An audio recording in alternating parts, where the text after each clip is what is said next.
आज आप लोगों को बुलाने का कारण ये है कि आज हम लोगों के साथ हमारे सभी महादलित परिवार के अभी सभी हमारे मंत्री नेता सब लोग उपस्थित हैं। हम लोगों ने 5 नवंबर को भीम सांसद के कार्यक्रम की घोषणा की थी और लगभग हम समझते हैं 200-250 जगहों पर,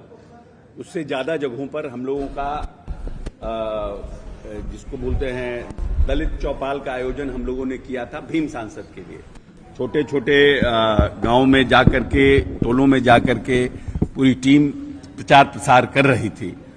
और जो हम लोगों ने माननीय नेता ने हमारे और अंबेडकर साहब ने जो संविधान में समानता की बात की थी उसका हम लोग प्रचार प्रसार कर रहे थे और बहुत लोगों में उत्साह था। लेकिन क्योंकि जब हम लोगों ने इसका अनाउंसमेंट किया था 5 नवंबर का और प्रयास हम लोगों को था कि उसी दिन हम लोगों का ये कार्यक्रम हो जाए, माननीय मुख्यमंत्री जी जो हमें समय मिला था नेता से। इन 6 नवंबर से विधानसभा का सत्र शुरू हो रहा है और 10 तारीख तक वो सत्र चलेगा और ये डेट हम लोगों के डेट के बाद ये डेट आया और माननीय मुख्यमंत्री जी की कुछ व्यस्तता भी थी और फिर उसके बाद माननीय मुख्यमंत्री जी का आग्रह था कि इसको विधानसभा सत्र के बाद किया जाए। बाद के सत्र का जो इतवार हम लोगों को मिल रहा था और हम लोगों ने जो आपस में बातचीत की तो उसमें ये निर्णय हुआ कि हम लोग इतवार को ये कार्यक्रम करें जिसमें कि लोगों को आने में सुविधा हो, पटना में भी जो लोग रहते हैं उनको भी असुविधा ना हो, जो लोग ऑफिस जाते हैं, जो दिनचर्या जिनका रहता है, इतवार को संडे रहता है, संडे है, छुट्टी रहता है। तो दूसरा जो इतवार आ रहा था 5 तारीख के बाद वो 12 तारीख आ रहा था, उस दिन दिवाली है और दिवाली के 6 दिन के बाद फिर छठ आ रहा था, तो वो दूसरा इतवार भी नहीं पकड़ा रहा था। इसीलिए माननीय मुख्यमंत्री जी से हम लोगों ने बात करके निर्णय किया कि 26 नवंबर को उसी वेटनरी कॉलेज ग्राउंड में उसी जगह पर हम लोग ये कार्यक्रम करेंगे। समय और जगह वही वेटनरी कॉलेज ही रहेगा, 11 बजे से ही रहेगा, लेकिन सिर्फ डेट जो है माननीय मुख्यमंत्री जी की व्यस्तता, विधानसभा का सत्र और त्योहारों का सिलसिलेवार ढंग से इतवार पड़ने के कारण इसको हम लोगों ने 26 नवंबर को निर्णय किया है, 26 नवंबर को कराने का और माननीय मुख्यमंत्री जी ने, नेता ने भी 26 नवंबर का समय दिया है। हम लोग का प्रयास है, क्योंकि अब हम लोगों को थोड़ा समय भी मिल गया है, हम लोगों का प्रयास होगा कि और ज्यादा से ज्यादा जगहों पर, अभी तो मान लीजिए कि हम लोग कहीं न कहीं जाते थे तो सभी टोलों को कवर नहीं कर पाते थे। अगर कहीं किसी प्रखंड में गए तो 2-4 जगह जो इम्पोर्टेंट हुआ उस सब जगह जाकर के लोगों से आग्रह किया, आमंत्रण दिया। लेकिन अब प्रयास हम लोगों का होगा कि हम लोग, समय मिल गया है, ज्यादा से ज्यादा जगहों को और कवर करें और ज्यादा से ज्यादा लोगों को और उस कार्यक्रम में बुलाने की चेष्टा करें, क्योंकि कैपेसिटी तो उस जगह का मैक्सिमम 75,000 कुर्सी लगाने का है, तो मैक्सिमम 1-1.25 लाख का है। लेकिन कम से कम इसी बहाने हम जो माननीय मुख्यमंत्री जी का इस 17 साल का जो कार्यकाल है, जिस तरह से माननीय नेता ने इस प्रदेश में दलितों में भी जो सबसे कमजोर वर्ग था, खास करके जो समाज, मांझी समाज, जो समाज दलितों में भी सबसे जिसको बोलते हैं कमजोर वर्ग था, आर्थिक रूप से, राजनीतिक रूप से, जो उसको सबल करने के लिए, उसको ताकतवर बनाने के लिए जो महादलित, माननीय नेता ने महादलित का शब्द का प्रयोग किया, दलितों में भी दलित, और उसको जो उठाने का उन्होंने प्रयास किया है, उसकी बात को हम लोग जन जन तक पहुंचाने का काम करेंगे और प्रयास करेंगे कि माननीय नेता की जो 17 साल के कार्यकाल की जो भावना है उसको हम लोग जन जन तक पहुंचा सकें और इस समय का हम लोग सदुपयोग करें और उसको और बृहद तरीके से करने का प्रयास करें, जिससे कि एक जन भावना जो है वो लोगों में इस माननीय नेता के कार्यकाल के प्रति जाए और दलित जो वर्ग जो हमारा है, जो आरक्षण के ऊपर टीका टिप्पणी है या फिर जो संविधान के ऊपर टीका टिप्पणी है, उसको और जोरदार तरीके से संगठित करें, जिससे आने वाले भविष्य में किसी राजनीतिक दल की यह हिम्मत न हो कि वो इस सब पर टीका टिप्पणी करे और दलितों को और हम संगठित करने में मजबूती प्रदान कर सकें।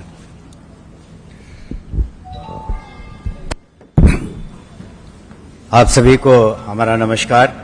जैसा कि माननीय मंत्री जी ने कहा कि माननीय मुख्यमंत्री नीतीश कुमार जी के कहने पर हम लोगों ने 26 नवंबर को उसी जगह वेटनरी कॉलेज ग्राउंड जो हवाई अड्डा से लगा हुआ है, वहां पर हम लोग 11 बजे इस कार्यक्रम को भीम संसद को करेंगे। और उसका उद्देश्य जैसा कि पूर्व में हम लोगों ने आपको बताया और सभी जगह हम लोग घूम के बता भी रहे हैं कि देश बचाओ, संविधान बचाओ, आरक्षण बचाओ। तो अभी जो माननीय मुख्यमंत्री ने समाज के वंचित वर्गों के लिए जो सुविधाएं दी हैं और जिस तरह से ऊपर उन्हें उठाया है, उसके बारे में हम लोगों ने सभी जगह संदेश पहुंचाया है, सभी लोग जान रहे हैं। और हमें उम्मीद है कि काफ़ी लोग इस कार्यक्रम में शिरकत करेंगे और खास करके हर वर्ग में, ये पार्टी का कार्यक्रम है और हर वर्ग में उत्साह है, पार्टी में भी उत्साह है और सभी लोग काम कर रहे हैं और जन जन तक पहुंच रहे हैं। त्योहारों की वजह से और उसके पूर्व जो हमारा असेंबली का सेशन है उसकी वजह से हम तुरंत नहीं कर पा रहे हैं, तो 26 तारीख को निश्चित रूप से होगा। और एक संदेश भी हम देना चाहते हैं कि जो वर्तमान स्थिति है देश की, जिसमें जो केंद्र सरकार है, भाजपा की सरकार है, और किस तरीके से संविधान के विरुद्ध कार्रवाई कर रही है, किस तरह से संवैधानिक संस्थाओं का दुरुपयोग हो रहा है, किस तरह से लोकतंत्र खतरे में है। और एक संदेश हम निश्चित रूप से देना चाहते हैं सभी वर्गों में कि हमारा महागठबंधन बहुत मजबूत है, माननीय नीतीश कुमार जी का नेतृत्व है बहुत अत्यंत ही सफल है, सबल है और प्रभावकारी है। और हम निश्चित रूप से इस आयोजन को 26 नवंबर को हम लोग पूर्णतः सफल तरह से आयोजित करेंगे। शुक्रिया।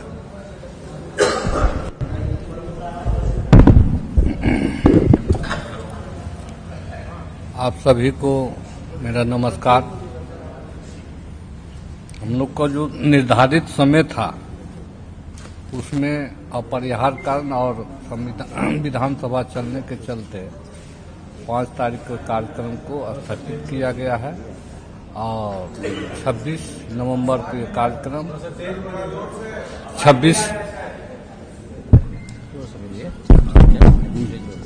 26 नवंबर को हम लोग पुनः वेटनरी कॉलेज में कार्यक्रम करने जा रहे हैं और ये संदेश देना चाहते हैं पूरे देश को। बिहार की धरती जब अंगड़ाई लेती है तो केंद्र की तख्तियां हिल जाती है। तो पूरे बिहार के महादलित, दलित, अति पिछड़ा, अल्पसंख्यक, पिछड़ा समाज के लोग अंगड़ाई ले रहे हैं और केंद्र की सत्ता से उखाड़ फेंकने का संकल्प 26 नवंबर को लेने जा रहे हैं। और समय जो मिला है तो इसमें हम बहुत खुश हैं क्योंकि हमको और मौका मिला है और काफी जनसंख्या में हम लोग उपस्थित होंगे वेटनरी कॉलेज में। और जैसा कि हमको रिपोर्ट मिल रहा है SC/ST समाज से, इतना उतावला है जो हमको लगता है पटना जाम हो जाएगा, इतना उतावला है।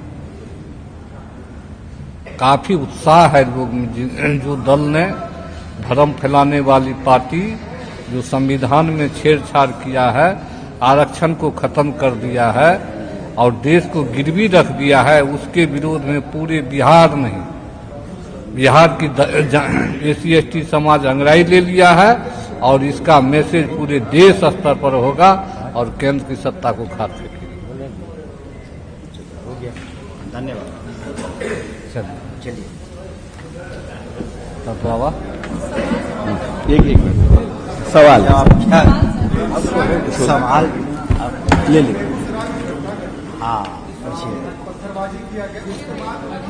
खास करके गिरिराज सिंह काफी हमलावर है। गिरिराज सिंह ने कहा कि नीतीश कुमार ने पत्थर चलवाया है। देखिए, ये लोग निकृष्ट लोग हैं। इन लोगों को सिर्फ हिंदू मुस्लिम करने के अलावा इनका कोई नहीं है। जो भी इस तरह की घटना हुई है, चाहे हिंदू धर्म के प्रति, मुसलमान धर्म के प्रति, ये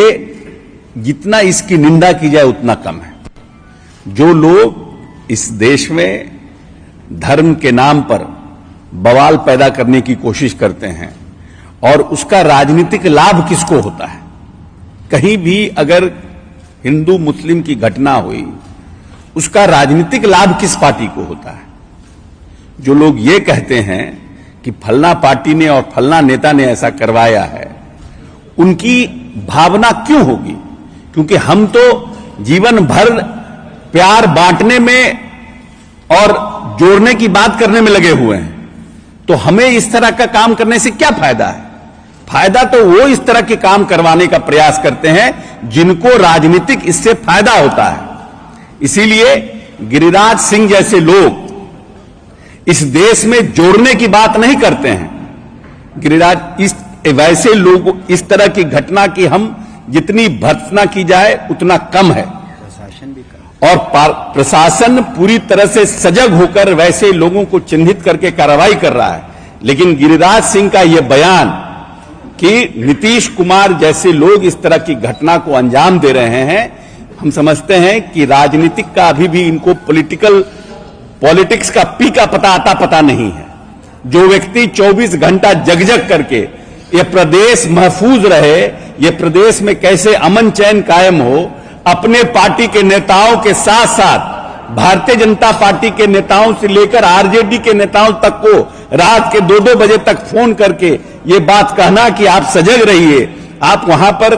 माहौल को अपने हिसाब से देख करके और प्रशासन को मदद कीजिए, वैसे व्यक्ति के ऊपर ऐसा आरोप लगाना, और 17 साल में कोई घटना नहीं हुई इस प्रदेश में,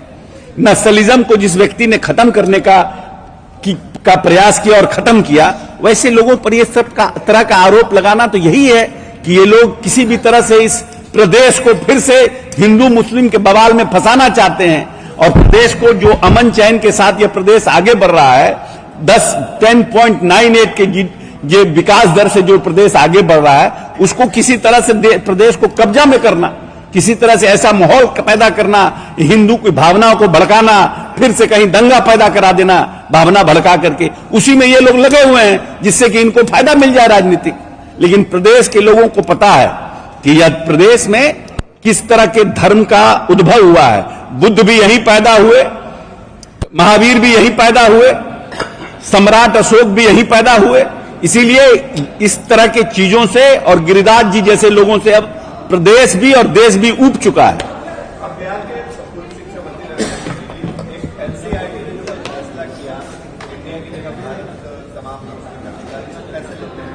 नहीं, अगर इंडिया के जगह पर भारत बोलना है